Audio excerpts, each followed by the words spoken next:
ko sa pag-ibot dagan pila ko tulo sa 5 sa itulo.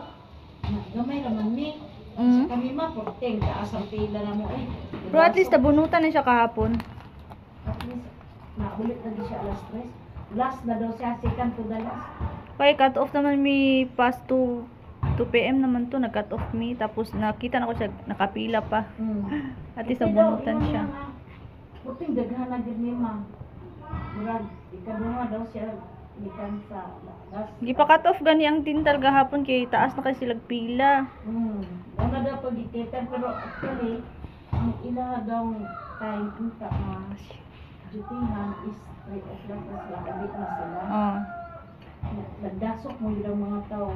May itong amo akay, sirit-sirit mo pong agi kay iba na kaitaw, ito na kayo. Wala daw nakahiring kaayo. Nag-post magud mi sa GC, duha ka adlaw na ay medical mission. Nawa, day GC na ko ba no? Wala sila sa kasali siguro ang iba hindi kasali.